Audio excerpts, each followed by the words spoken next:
process. And when Denver was allowed me to be able to speak to teams and have that process and go through that process, the first time I've ever gone through that process, it kind of feels like you're at the combine almost all over again, almost in a way. You're kind of going through this interview process with people and getting to meet people. And I think that there's a few things that just jumped off the board about the Pittsburgh Steelers. Number one, I got to play here.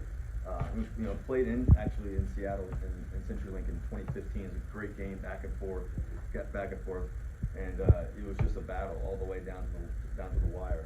And I just remember the players that they had, and just the competitors and that we had, and just at that time, and now it's just and then coming here in 2018 playing here, just the atmosphere, walking into the stadium, walking into Acrisure Stadium, and just the energy. I remember the towels, I remember Renegade, I remember the whole thing, and I remember the game coming down in the fourth quarter. And I think that at the end of the day, why I love this game is because it's the greatest team sport there is.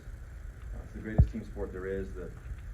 What winning looks like, it's all 22 pieces, and then you add the special teams as well, so really 33 plus more, and all the people in the background that you don't get to see. And so, to me, when I got to talk to Cam Heyward, we talked for an hour on FaceTime, got to talk, and just it was this cool experience of a guy who's been at the top of his game for so long, but also a man who's made a difference in a community, a guy who's made a difference not just in Pittsburgh, but around the country, and just all the things he's done. He's solidified himself as one of the best players interior in the game. I think also after that, the next morning, I got to talk to Omar. I got to talk to Coach Tomlin, on Zoom. I don't know. I think ever since COVID, everybody's on Zoom for the first part of it, and it's supposed to be a 15-20 minute conversation. Next thing you know, it's an hour and a half later, and I think that winning is a habit. And Coach knows what those habits are like, and that's what really fired me up.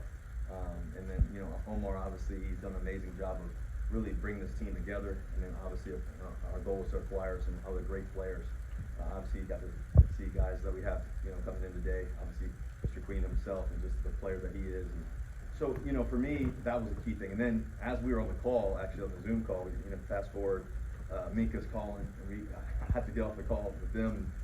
Get to FaceTime Minkah. Minkah goes, "You like to compete, sir? You like to get after, you like to win?" I said, "Of course I do."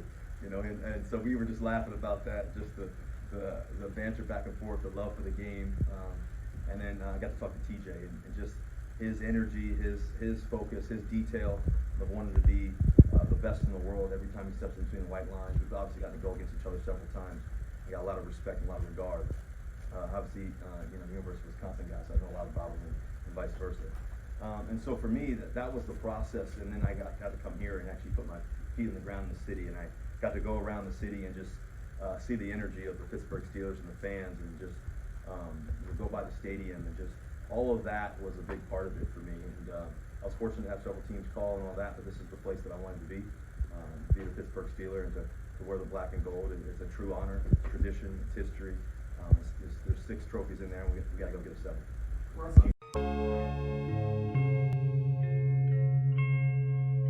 Thank you for checking out this content from Post-Gazette Sports. If you watch this video on YouTube, please like the video and subscribe to our channel. For all of the sports coverage the Post-Gazette has to offer, visit post-gazette.com.